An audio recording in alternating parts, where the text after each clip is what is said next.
ಚಿಹ್ನೆಗಳನ್ನು ಕ್ರಮವಾಗಿ ಬರೆಯಿರಿ. ನೀವು ಹೆಂಗಂದ್ರಂಗೆ ಬರೆಯಂಗಿಲ್ಲ, ಯಾವುದೋ ಫಸ್ಟ್ ಯಾವುದೋ ಆಮೇಲೆ ಬರೆಯಂಗಿಲ್ಲ. ಕ್ರಮವಾಗಿ ಅಂದ್ರೆ ಫಸ್ಟ್ ಸಂಕಲನದ ಚಿಹ್ನೆ ಬರಿಬೇಕು. ಏನು ಸಂಕಲನದ ಚಿಹ್ನೆ? ವ್ಯವಕಲನದ ಚಿಹ್ನೆ ಹೆಸರೇನು? ಗುಣಾಕಾರ ಚಿಹ್ನೆ ಏನು? ಆಮೇಲೆ ಭಾಗಾಕಾರ ಚಿಹ್ನೆ ಚಿಹ್ನೆ. ಈ ತರ ಕ್ರಮವಾಗೇ ಬರಿಬೇಕು. ಯಾವ್ದಾದ ಮೇಲೆ ಯಾವ್ದು ಪ್ರಶ್ನೆಯಲ್ಲಿ ಕೇಳಿದರೆ ಅದೇ ಕ್ರಮದಲ್ಲಿ ಉತ್ತರನೂ ಕೂಡ ಬರಿಬೇಕು.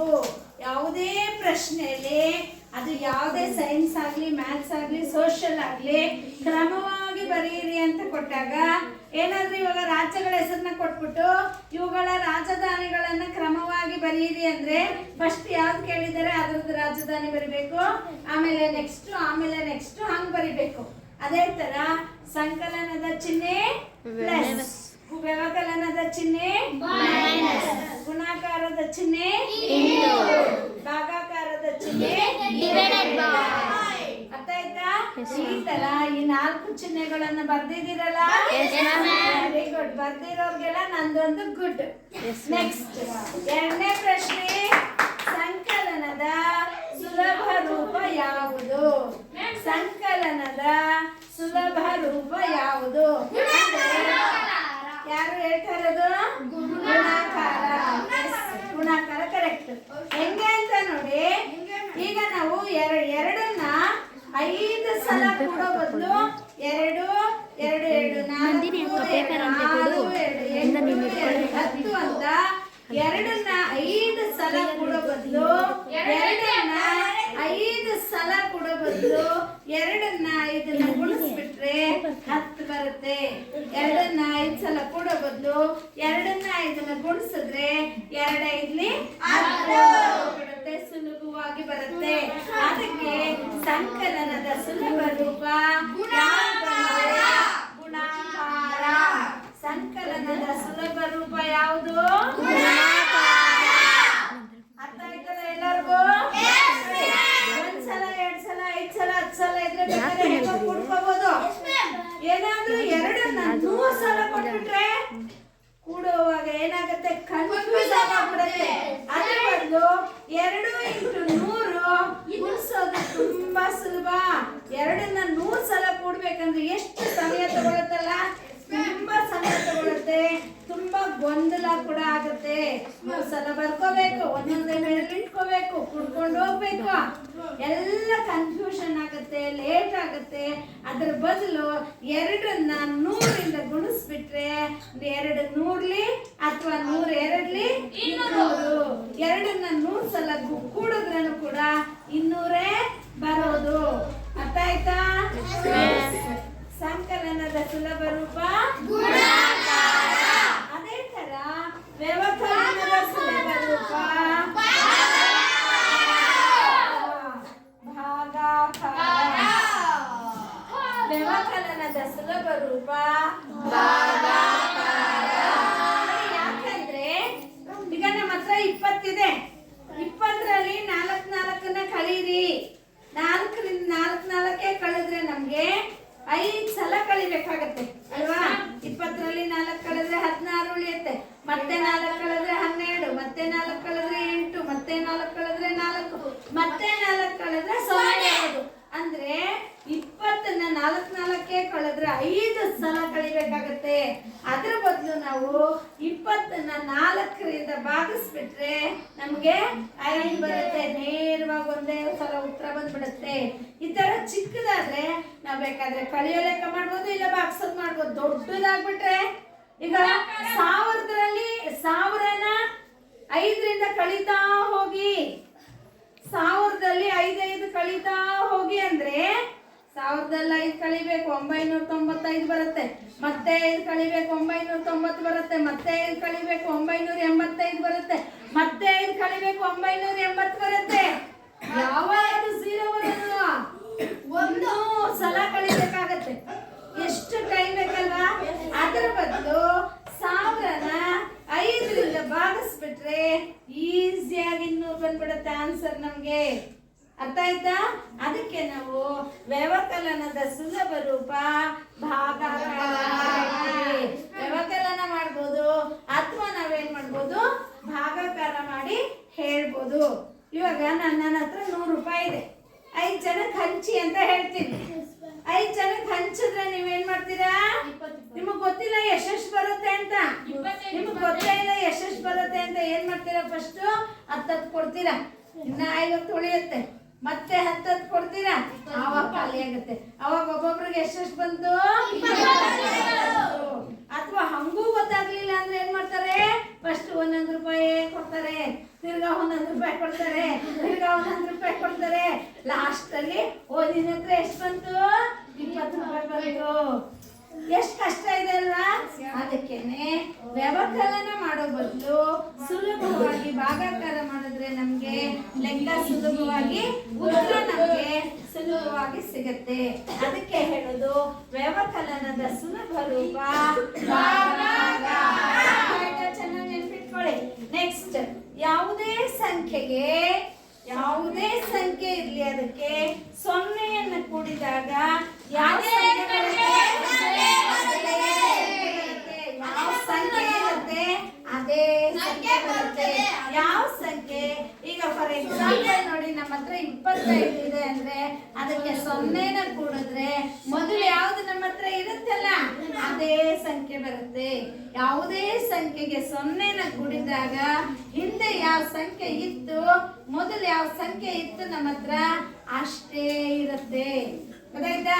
ಇವಾಗ ನಿನ್ನ ಹತ್ರ 100 ರೂಪಾಯಿ ಇದೆ, ಟೂರ್ ಹೋಗ್ಬೇಕು, ನಿಮ್ಮ ಅಪ್ಪ ಹತ್ರ ಹೋಗಿ ಕೇಳ್ತೀರಾ, 100 ರೂಪಾಯಿ ಕೊಡ್ತಾರೆ.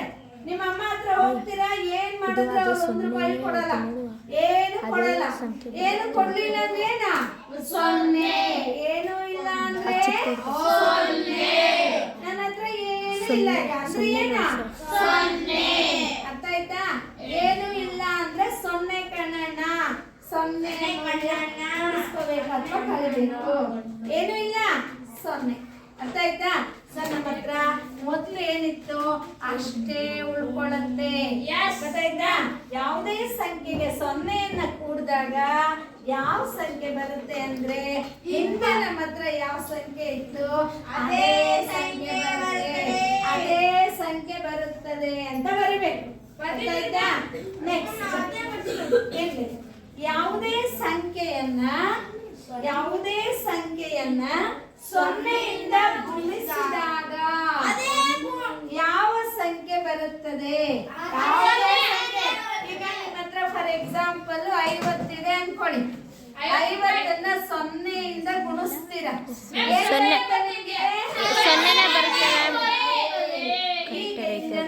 ಏನಪ್ಪ ಅಂದ್ರೆ ನಿಮ್ಮ ಹತ್ರ 50 ರೂಪಾಯಿ ಇದೆ ಅಂತಲ್ಲ, 0 ಅಂದ್ರೆ ಖಾಲಿಗಳ 50 ಇದೆ ಅಂತ. ಖಾಲಿ 50 ನೋಟುಗಳು ಏನು ಇಲ್ಲ ನಿಮ್ಮ ಹತ್ರ. ಖಾಲಿನ 50 ಗುಣಿಸಿದ್ರೆ ಖಾಲಿನೇ ಇರುತ್ತೆ. 1000ದಿಂದ ಗುಣಿಸಿದ್ರೇನು ಖಾಲಿ.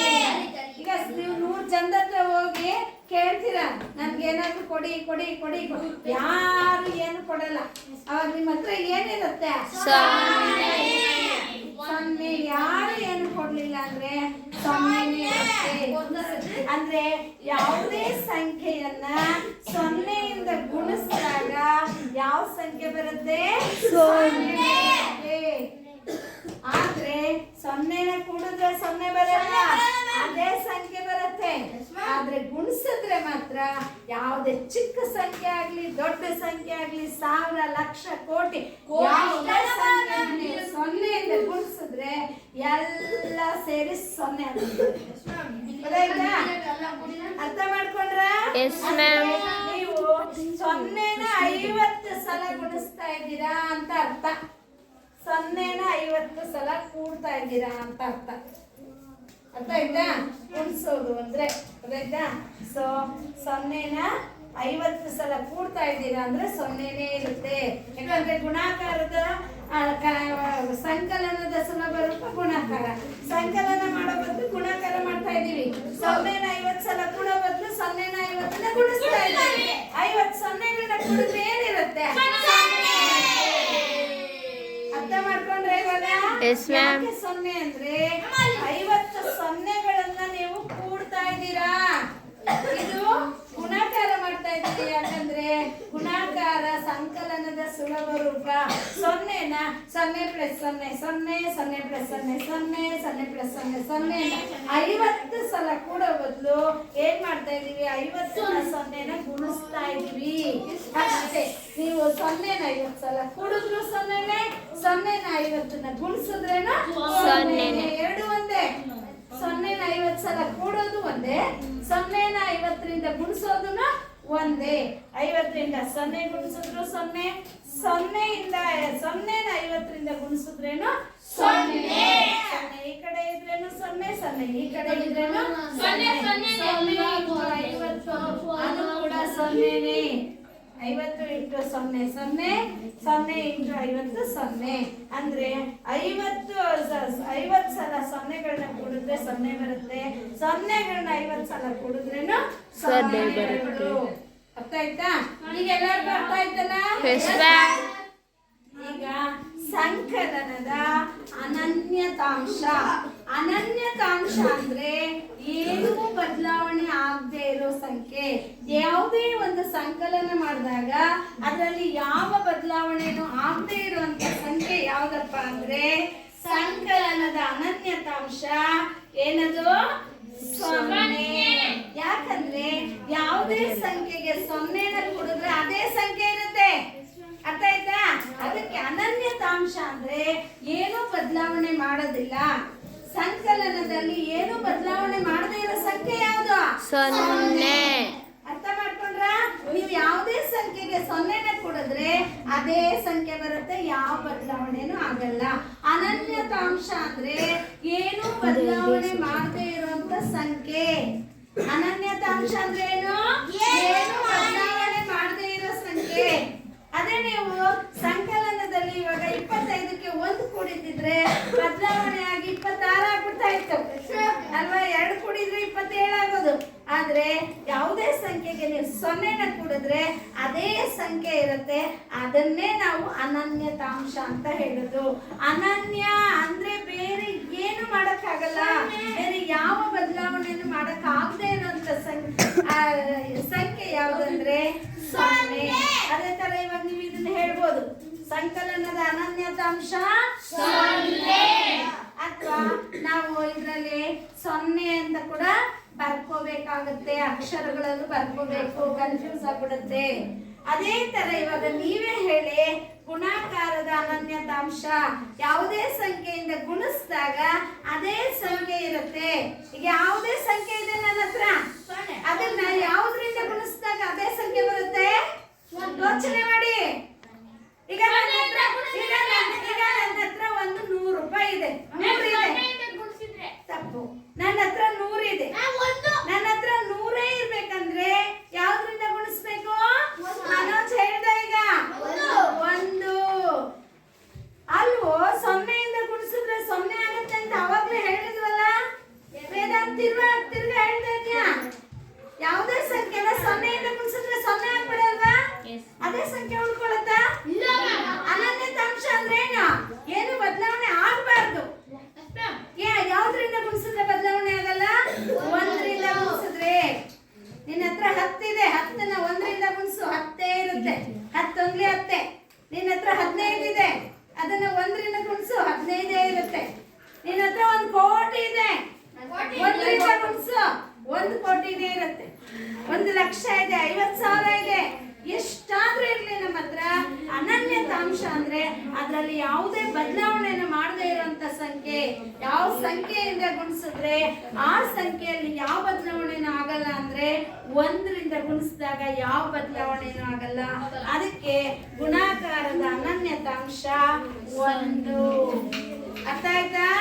ಸಂಕಲನದ ಅನನ್ಯತಾಂಶ 0, ಗುಣಾಕಾರದ ಅನನ್ಯತಾಂಶ 1.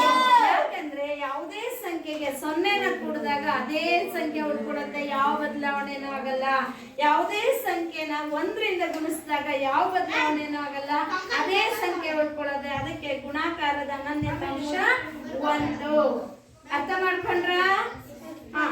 ಈಗ ನೆಕ್ಸ್ಟ್ ಇಲ್ಲಿ ಈ ಸಂಖ್ಯೆಯನ್ನು ಲಕ್ಷ ಕೋಟಿ. ಇದನ್ನ ಓದೋದು ಹೆಂಗೆ? 8,74,74,532. ನೋಡಿ, ಬಿಡಿ 10 100 ಬಿಟ್ಬಿಡ್ಬೇಕು. ಬಲಗಡೆಯಿಂದ 3 ಸ್ಥಾನ ಬಿಟ್ಬಿಟ್ಟು ಎರಡೆರಡಕ್ಕೆ ನಾವೇನ್ ಮಾಡ್ಬೇಕು? ಕಾಮ ಹಾಕೊಂಡು ಹೋಗ್ಬೇಕು. ಆವಾಗ ಇವು 3 ಆದ್ಮೇಲೆ ಇವೆರಡು ಸಾವಿರಗಳು, ಇವು ಲಕ್ಷಗಳು, ಇವು ಕೋಟಿಗಳು. ಇವು 3 ಬಿಟ್ಬಿಡ್ಬೇಕು. ಬಿಡಿ 10 100, ಆಮೇಲೆ ಬರೋ 2 ಸಾವಿರಗಳು, ಆಮೇಲೆ ಬರೋ 2 ಲಕ್ಷಗಳು, ಆಮೇಲೆ 2 ಬರುವ ಕೋಟಿಗಳು. ಇವಾಗ ಇದು ಕೋಟಿ, 8,94,00,000 ಒಟ್ಟಿಗೆ ಹೇಳ್ಬೇಕು, ಒಂದೊಂದು ಬೇರೆ ಹೇಳ್ಬಾರ್ದು. 90 ಲಕ್ಷ 4 ಲಕ್ಷ ಅಂತ ಹೇಳಿಲ್ಲ. 94,537. ಈ ಸಂಖ್ಯೆಯನ್ನು ಸ್ಥಾನ ಬೆಲೆ ಕೋಷ್ಟಕದಲ್ಲಿ ಬರೆಯಿರಿ ಅಂತ ಹೇಳಿದಾಗ ನೀವು ಸ್ಥಾನ ಬೆಲೆ ಕೋಷ್ಟಕನ ಬರಿಬೇಕು. ಸ್ಥಾನ ಬೆಲೆ ಕೋಷ್ಟಕ ಅಂದ್ರೆ ನೋಡಿ, ಇಲ್ಲಿ ಏನಪ್ಪಾ ಅಂದ್ರೆ ಇದು ಎಷ್ಟು ಬೇಕು ನೋಡ್ಕೊಂಡು ಹಾಕಬೇಕು. ಇದು ಬಿಡಿ 10, 10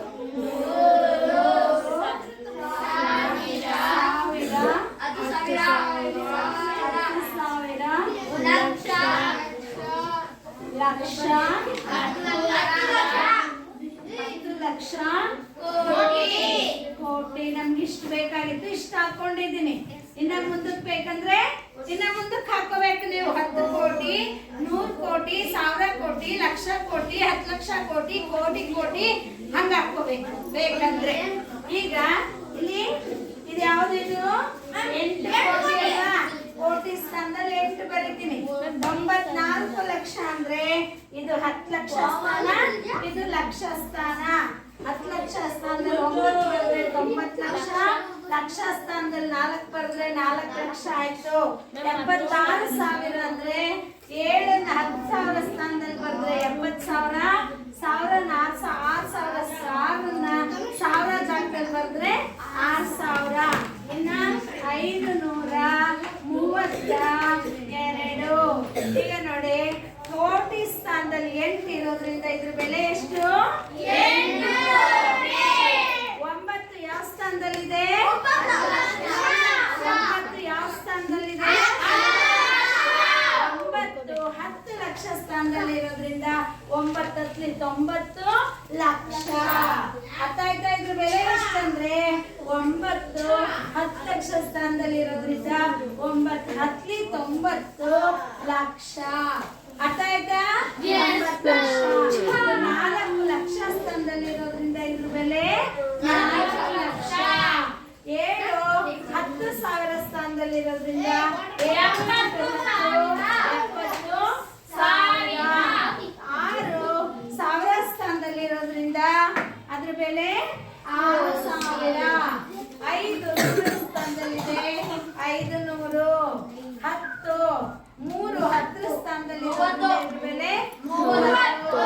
2 ಬಿಡಿ ಸ್ಥಾನದಲ್ಲಿ ಇರೋದ್ರಿಂದ ಇದ್ರ ಬೆಲೆ 20. ಅರ್ಥ ಆಯ್ತಾ? Yes, ma'am. ಇದು ಕೋಷ್ಟಕ. Yes, ma'am. ಕೋಷ್ಟಕ ಅಂದ್ರೆ ಟೇಬಲ್. Yes, ma'am. ಸ್ಥಾನ ಬೆಲೆ ಕೋಷ್ಟಕ ಅಂತ ಕರಿತೀವಿ ಇದನ್ನ. ಸ್ಥಾನ ಬೆಲೆ ಕೋಷ್ಟಕ. ನೆಕ್ಸ್ಟ್ ಇದು ಗೊತ್ತಾಯ್ತಲ್ಲ ಎಲ್ಲರಿಗೂ? Yes, ma'am. ಈ ಸಂಖ್ಯೆಯಲ್ಲಿ ಒಂದು ಯಾವ ಸ್ಥಾನದಲ್ಲಿದೆ? 10,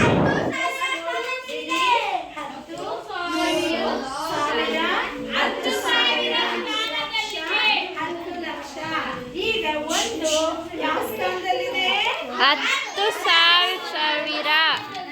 ಅದರ ಸ್ಥಾನದ ಹೆಸರು 10,000.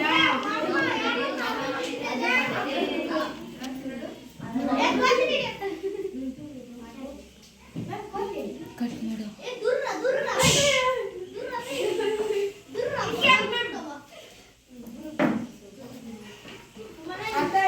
Yes, ma'am.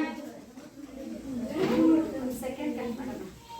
ನೋಡಿ, 1000, 10,000, ಲಕ್ಷ, 10 ಲಕ್ಷ. ಸರಿನಾ? ತಪ್ಪು. ಬಿಡಿ 10 100 1000 10,000 ಲಕ್ಷ ಕೋಟಿ. 10 ಲಕ್ಷ ಅಲ್ವಾ? Yes, ಇದು ಲಕ್ಷ 10 ಲಕ್ಷ ಎರಡು ಸೇರಿ 90 ಲಕ್ಷ. 1000 10,000 10,000 17,896. ಇದರಲ್ಲಿ ಒಂದು ಯಾವ ಸ್ಥಾನದಲ್ಲಿದೆ ಅಂದ್ರೆ 10,000. ಸ್ಥಾನದಲ್ಲಿರೋದ್ರಿಂದ ಒಂದ್ರ ಬೆಲೆ 10,000. Yes, ma'am. 10,000 ಸ್ಥಾನ. ನೆಕ್ಸ್ಟ್ ಬಿಡಿ 10, 100, 1000, 10,000, ಲಕ್ಷ, 10 ಲಕ್ಷ. ಆಯ್ತು. ಇದು 23,67,905 ಅಂತ ಓದಕ್ಕೆ ಎಲ್ಲರಿಗೂ ಬರುತ್ತೆ ಅನ್ಕೊಂಡಿದ್ದೀನಿ ಅಲ್ವಾ? ಈ ಸಂಖ್ಯೆಯಲ್ಲಿ 3ರ ಸ್ಥಾನ ಬೆಲೆ ಎಷ್ಟು? 3ರ ಸ್ಥಾನ ಬೆಲೆ ಸರಿಯಾಗಿ ನೋಡ್ಕೊಳ್ಳಿ. ಬಿಡಿ 10, 100, 1000, 10,000, ಲಕ್ಷ. ಇದು ಲಕ್ಷ ಸ್ಥಾನದಲ್ಲಿ 3 ಇರೋದ್ರಿಂದ ಇದರ ಸ್ಥಾನ ಬೆಲೆ ಇವಾಗ 3 ಲಕ್ಷ. ಲಕ್ಷ ಸ್ಥಾನದಲ್ಲಿ 3 ಇರೋದ್ರಿಂದ ಇದರ ಬೆಲೆ, ಇದರ ಸ್ಥಾನ ಬೆಲೆ ಎಷ್ಟಾಯ್ತು ಇವಾಗ? 3 ಲಕ್ಷ. ಅರ್ಥ ಮಾಡ್ಕೊಂಡ್ರ? ಅದು ಯಾವ ಸ್ಥಾನದಲ್ಲಿದೆ ನೋಡ್ಕೊಂಡು ಅದರಿಂದ ಗುಣಿಸ್ಕೋಬೇಕು. ಇದು 3 ಲಕ್ಷ ಸ್ಥಾನದಲ್ಲಿರೋದ್ರಿಂದ 3 × ಲಕ್ಷ 3 ಲಕ್ಷ. ಅರ್ಥ ಆಯ್ತಾ? ಇದರ ಸ್ಥಾನ ಬೆಲೆ ಎಷ್ಟು? 3 ಲಕ್ಷ. ಈಗ ಅಕಸ್ಮಾತ್ 7 ಇದರ ಸ್ಥಾನ ಬೆಲೆ ಎಷ್ಟು? 7,000. 7,000 ಸ್ಥಾನದಲ್ಲಿರೋದ್ರಿಂದ ಇದರ ಸ್ಥಾನ ಬೆಲೆ 7ರ ಸ್ಥಾನದ ಬೆಲೆ ಇವಾಗ ಇದಕ್ಕೆ ಎಷ್ಟು ಬೆಲೆ ಇದೆ? 7,000. ಬೆಲೆ ಎಷ್ಟಿಲ್ಲ? 6ಕ್ಕೆ ಎಷ್ಟು ಬೆಲೆ ಇದೆ? 10,000 ಸ್ಥಾನದಲ್ಲಿರೋದ್ರಿಂದ 6 × 10,000 60,000. ಅರ್ಥ ಆಯ್ತಾ? ಆ ಸಂಖ್ಯೆ ಯಾವ ಸ್ಥಾನದಲ್ಲಿದೆ ನೋಡ್ಕೊಂಡು ಅದರಿಂದ ಗುಣಿಸ್ಬಿಟ್ಟು ಹೇಳ್ಬೇಕು. ಈಗ 6 ಅನ್ನೋದು 10,000 ಸ್ಥಾನದಲ್ಲಿರೋದ್ರಿಂದ 6 × 10 60,000. ಅರ್ಥ ಆಯ್ತಾ? ಅರ್ಥ ಮಾಡ್ಕೊಂಡ್ರ? 60,000 ಇದ್ರ ಬೆಲೆ. ಇವಾಗ ಇಲ್ಲಿ 3 ಲಕ್ಷ. ನೆಕ್ಸ್ಟ್ ಕೂಡುವಾಗ ಬಿಡಿ ಸ್ಥಾನದ ದಶಕವನ್ನ, ಬಿಡಿ ಸ್ಥಾನ ಎಲ್ಲ ಕೂಡ್ಕೊಂತೀರ. ಎಡಗಡೆ ಬೇಕಾದಷ್ಟು ಸ್ಥಾನಗಳಿದೆ ಅನ್ಕೊಳ್ಳಿ. ಬಿಡಿ ಸ್ಥಾನ ಎಲ್ಲ ಕೂಡ್ಕೊಂಡಾಗ ದಶಕವನ್ನು ಡ್ಯಾಶ್ ಹತ್ತರದ ಸ್ಥಾನದ ದಶಕವನ್ನು ಡ್ಯಾಶ್ ಸ್ಥಾನಕ್ಕೆ ಸೇರಿಸಿ ಕೂಡಿಸ್ಕೊಳ್ಬೇಕು. ಕೂಡಿಸುವಾಗ ಬಿಡಿ ಸ್ಥಾನದ ದಶಕವನ್ನ ಬಿಡಿ ಸ್ಥಾನದಲ್ಲಿ ನೀವು ಬಿಡಿ ಸ್ಥಾನನೆಲ್ಲ ಕೂಡಿದಾಗ 2 ಸಂಖ್ಯೆ ಬಂದ್ಬಿಡತ್ತೆ. ಅವಾಗ ಅದರಲ್ಲಿರೋ ಬಿಡಿ ಸ್ಥಾನದ ಕೆಳಗಡೆ ಇಡಬೇಕು. ದಶಕ ಅಂದ್ರೆ 10ರ ಸ್ಥಾನವನ್ನ 10ರ ಸ್ಥಾನಕ್ಕೆ ಸೇರಿಸ್ಕೋಬೇಕು. 10ರ ಸ್ಥಾನವನ್ನ ಕೂಡುವಾಗ ಸೇರಿಸ್ಕೋಬೇಕು. ಅರ್ಥ ಆಯ್ತಾ? ಇಲ್ಲಿ 10ರ ಸ್ಥಾನಕ್ಕೂ 10ರ ಸ್ಥಾನದ ದಶಕವನ್ನ ಎಲ್ಲಿಗೆ ಸೇರ್ಕೋಬೇಕು? 100ರ ಸ್ಥಾನಕ್ಕೆ ಸೇರಿಸಿ ಕೂಡಿಸಿಕೊಳ್ಳಬೇಕು. ಅರ್ಥ ಆಯ್ತಾ? ಲೆಕ್ಕ ಮಾಡುವಾಗ ನಿಮ್ಗೆಲ್ಲ ಗೊತ್ತೇ ಇದೆ. ಕೂಡೋ ಲೆಕ್ಕ ಮಾಡುವಾಗ ದಶಕ ಸೇರಿಸ್ಕೊಳ್ಳೋದು ಹೆಂಗೆ ಅಂತ ಗೊತ್ತಿದೆ. ಮತ್ತೆ ಕಳೆಯುವಾಗ ದಶಕ ತಗೊಳ್ಳೋದು ಹೆಂಗೆ ಅಂತ ಗೊತ್ತಿದೆ. ಇದು ಗೊತ್ತಾಯ್ತಲ್ಲ ಎಲ್ಲರಿಗೂ?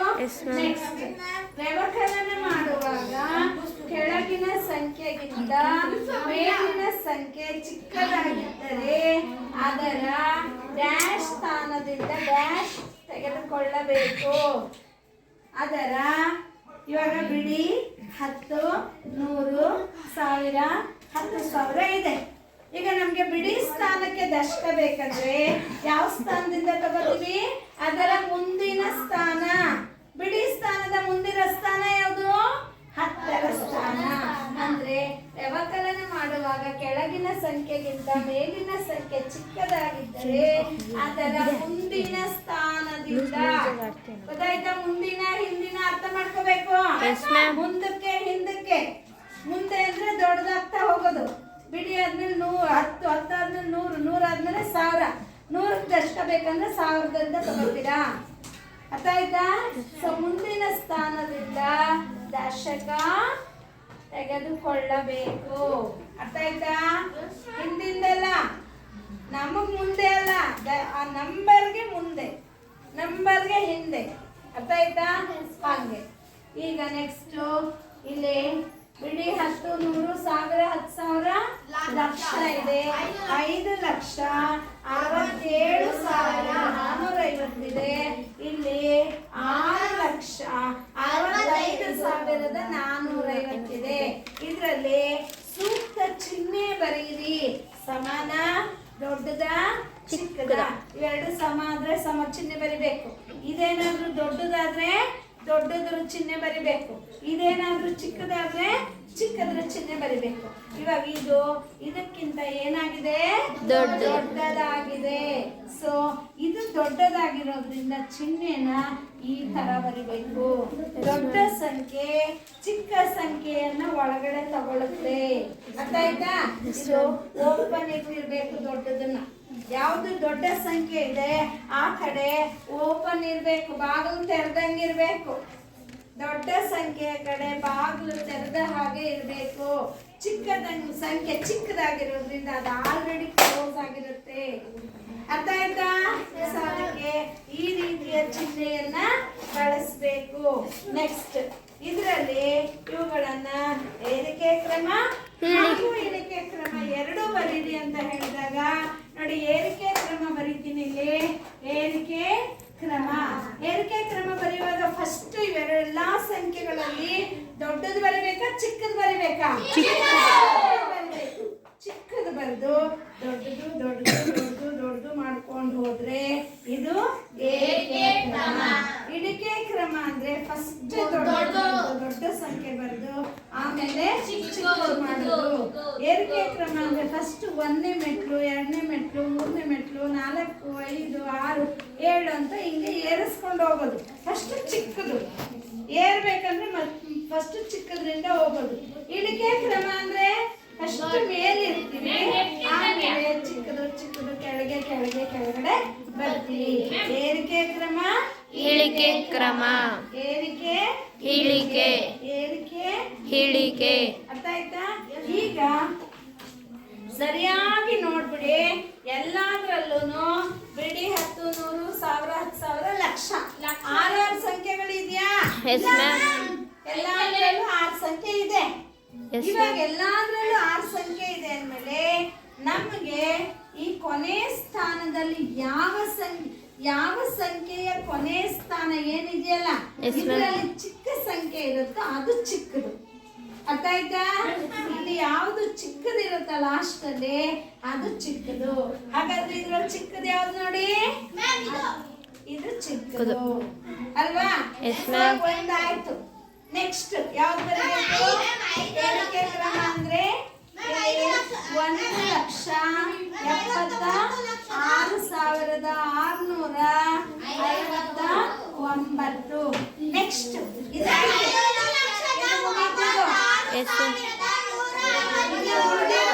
ಚಿಕ್ಕದು ಯಾವ್ದು ನೋಡಿ?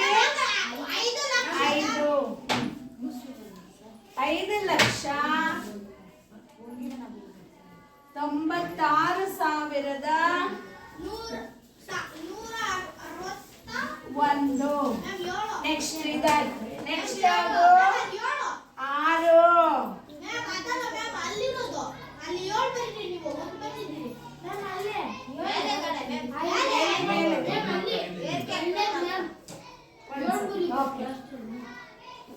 ನೆಕ್ಸ್ಟ್ ಯಾವುದು? 6,67,195. ನಾನು ಈಗ ಈ ಕಾಮ ಜೊತೆ ಕನ್ಫ್ಯೂಸ್ ಆಗುತ್ತೆ, ಈ ಕಾಮಗಳಾಗ್ತಾ ಇಲ್ಲ. ನೆಕ್ಸ್ಟ್ ಯಾವ್ದು ನೋಡಿ? ಇದು ಮುಗೀತು. ಇವಾಗ next ಯಾವ್ದಿರೋದು? 7 lakh. 7,96,191.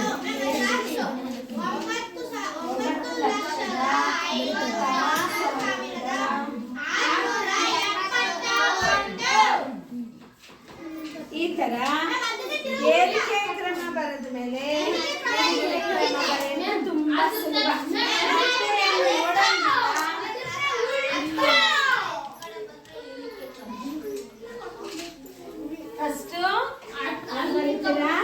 Next yes ma'am ಬರಿಬೇಕು. ಆಮೇಲೆ ದೊಡ್ಡದು, ಆಮೇಲೆ ಸ್ವಲ್ಪ ಚಿಕ್ಕದು, ಅದಕ್ಕಿಂತ ಸ್ವಲ್ಪ ಚಿಕ್ಕದು, ಇನ್ನೊಂದ್ ಸ್ವಲ್ಪ ಚಿಕ್ಕದು, ಇನ್ನೊಂದ್ ಸ್ವಲ್ಪ ಚಿಕ್ಕದು ಬರ್ಕೊಳ್ಳೋದು ತುಂಬಾ ಈಸಿ. Yes ma'am. ಒಂದು ಸಲ ಏರಿಕೆ ಕ್ರಮ ಬರ್ದಾದ್ಮೇಲೆ ಇಳಿಕೆ ಕ್ರಮ ಬರೋದು ಸುಲಭ, ಅಥವಾ ಇಳಿಕೆ ಕ್ರಮ ಬರದ್ಮೇಲೆ ಏರಿಕೆ ಕ್ರಮ ಬರೋದು ಕೂಡ ಸುಲಭ. ಮೊದಲು ಯೋಚನೆ ಮಾಡಬೇಕು, ಯಾವ ಸಂಖ್ಯೆ ಚಿಕ್ಕದು, ಅದಕ್ಕಿಂತ ದೊಡ್ಡದು ಯಾವುದು ಅನ್ನೋದನ್ನ ನೋಡಿ ಯಾವುದಾದ್ರೂ ಒಂದು ಕ್ರಮ ಬರೆದ್ಬಿಟ್ರೆ ಇನ್ನೊಂದು ಕ್ರಮ ಬರೆಯೋದು ಸುಲಭ. ಸೊ ಅದನ್ನ ನೀವೇ ಬರ್ಕೊಂತೀರಲ್ಲ? Yes ma'am. ಜ್ಯೋತಿ ಆಮೇಲೆ ಬರ್ಕೊಳ್ಳಿ. ಇದು ಈಗ 9591 ಇದೆ. 9591 ಇದೆ. ಇದನ್ನ 10ರ ಸ್ಥಾನಕ್ಕೆ ಅಂದಾಜು ಮಾಡಿ ಅಂದಾಜು ಬೆಲೆ ಬರೆಯಿರಿ. 9591 ಇದೆ. ಇದನ್ನ 10ರ ಸ್ಥಾನಕ್ಕೆ ಅಂದಾಜು ಮಾಡಿ ಅಂದ್ರೆ ಇದ್ರ 10ರ ಸ್ಥಾನ ಯಾವುದು? 9. ಈಗ ಇದನ್ನ ಅಂದಾಜು ಮಾಡ್ಬೇಕು ನಾವು. ಇದನ್ನ ಅಂದಾಜು ಮಾಡೋಕ್ಕಿಂತ ಮುಂಚೆ ಇದೇನಾಗ್ಬಿಡುತ್ತೆ, ಮುಂದೆ ಏನೋ ಸಂಖ್ಯೆ, ಇದನ್ನ ಅಂದಾಜು ಮಾಡುವಾಗ ಇದ್ರ ಮುಂದೆ ಸಂಖ್ಯೆ ಏನಿದೆ? 1 ಇದೆ.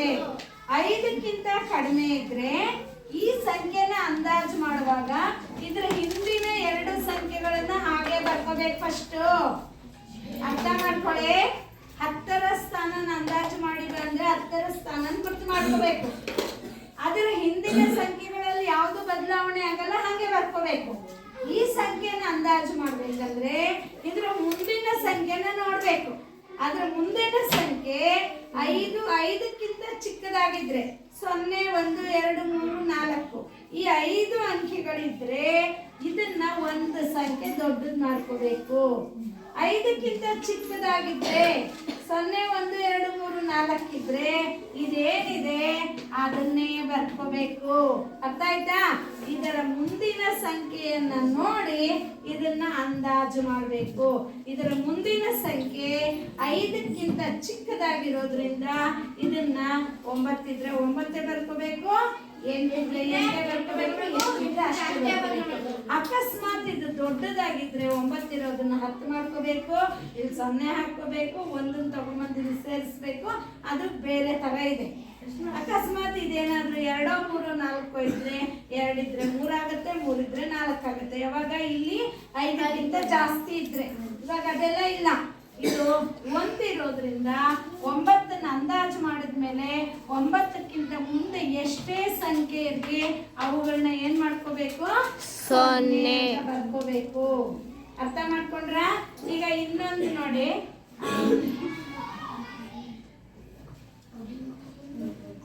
ಈಗ ಇದರಲ್ಲಿ 1000 ಸ್ಥಾನಕ್ಕೆ ಅಂದಾಜು ಮಾಡಿ ಅಂತ ಹೇಳಿದೀನಿ. 1000 ಸ್ಥಾನಕ್ಕೆ ಅಂದಾಜು ಮಾಡಿ ಅಂದ್ರೆ ಫಸ್ಟ್ ಏನ್ ಮಾಡ್ಬೇಕು ಹೇಳಿ?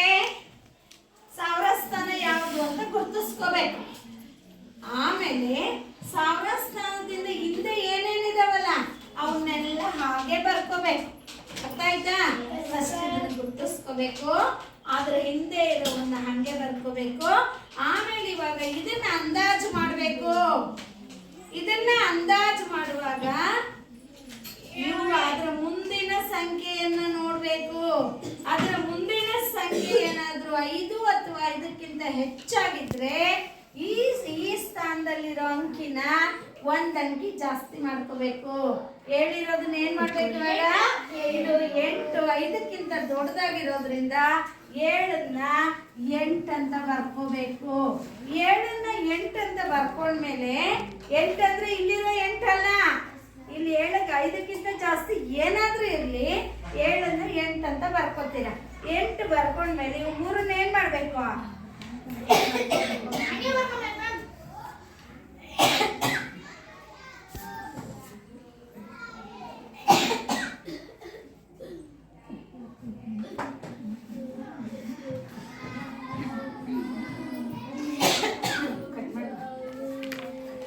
ಗೊತ್ತಾಯ್ತಾ? ನೆಕ್ಸ್ಟ್ 5 ಅಂಕಿ ಸಂಖ್ಯೆಗಳಲ್ಲಿ ಅತಿ ದೊಡ್ಡ ಸಂಖ್ಯೆ, ಆ ಸಂಖ್ಯೆಯಲ್ಲಿ 5 ಅಂಕಿಗಳಿರ್ಬೇಕು. ಅದರಲ್ಲಿ ದೊಡ್ಡ ಸಂಖ್ಯೆ ಅಂದ್ರೆ ಬೇರೆ ಏನು ಯೋಚನೆ ಮಾಡಬೇಡಿ, 5 9 ಬರ್ಬಿಟ್ರೆ 5 ಅಂಕಿ ಸಂಖ್ಯೆಯ ದೊಡ್ಡ ಸಂಖ್ಯೆ ಬಂದ್ಬಿಡುತ್ತೆ. ಅತಿ ದೊಡ್ಡ ಅಂಕಿ ಯಾವುದು? 9. ಅಂಕಿಗಳಲ್ಲಿ ದೊಡ್ಡದು ಯಾವುದು? ಸಂಖ್ಯೆಗಳಲ್ಲಿ ದೊಡ್ಡದು ಯಾವುದು ಅಂತ ನಾವು ಹೇಳಕ್ಕಾಗಲ್ಲ. ಯಾಕೆ ಸಂಖ್ಯೆಗಳಂದ್ರೆ ಹೋಗ್ತಾನೇ ಇರುತ್ತೆ. ಅಂಕಿಗಳಲ್ಲಿ ದೊಡ್ಡದಂದ್ರೆ 9, ಚಿಕ್ಕದಂದ್ರೆ 0. ಸೊ 5 ಅಂಕಿ ಸಂಖ್ಯೆಗಳಲ್ಲಿ ದೊಡ್ಡದು ಬರೀರಿ ಅಂದ್ರೆ 5 ದೊಡ್ಡದು ಬರಿಬೇಕು. 4 ಅಂಕಿ ಸಂಖ್ಯೆಗಳಲ್ಲಿ ದೊಡ್ಡದು ಬರೀರಿ ಅಂದ್ರೆ 4, 9 ಬರಿಬೇಕು. 6 ಅಂಕಿ ಸಂಖ್ಯೆಗಳಲ್ಲಿ ದೊಡ್ಡದು ಬರೀರಿ ಅಂದ್ರೆ 6, 9 ಬರಿಬೇಕು. ಇಲ್ಲಿ ಹಾಗಾದ್ರೆ ಏನ್ ಬರಿಬೇಕು? 99,999. ಅರ್ಥ ಆಯ್ತಾ? ಈಗ ನೆಕ್ಸ್ಟ್ 4 ಅಂಕಿ ಸಂಖ್ಯೆಗಳಲ್ಲಿ ಅತಿ ಚಿಕ್ಕ ಸಂಖ್ಯೆ ಯಾವುದು? 4 ಅಂಕಿ ಸಂಖ್ಯೆಗಳಲ್ಲಿ ಅತಿ ಚಿಕ್ಕ ಸಂಖ್ಯೆ ಅಂದ್ರೆ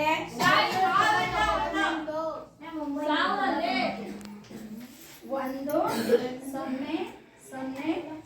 1,000. 4 ಅಂಕಿ ಸಂಖ್ಯೆಗಳಲ್ಲಿ ಅತಿ ಚಿಕ್ಕ ಸಂಖ್ಯೆ 1,000.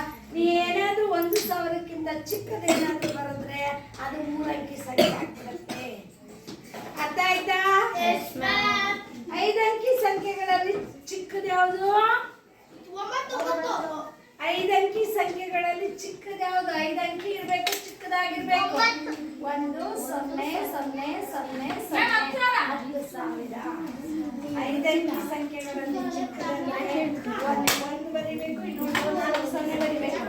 4 ಅಂಕಿ ಸಂಖ್ಯೆಗಳಲ್ಲಿ ಚಿಕ್ಕದಂದ್ರೆ 1 ಬರಿಬೇಕು, ಇನ್ನು 3 0 ಬರಿಬೇಕು. 3 ಅಂಕಿ ಸಂಖ್ಯೆಗಳಲ್ಲಿ ಚಿಕ್ಕದಂದ್ರೆ 1 ಬರಿಬೇಕು, ಇನ್ನು 2 0 ಬರಿಬೇಕು. 6 ಅಂಕಿ ಸಂಖ್ಯೆಗಳಲ್ಲಿ ಚಿಕ್ಕದಂದ್ರೆ 1 ಬರಿಬೇಕು, ಇನ್ನು 5 0 ಬರಿಬೇಕು.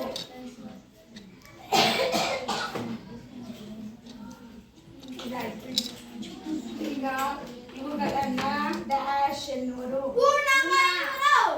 ತಪ್ಪು.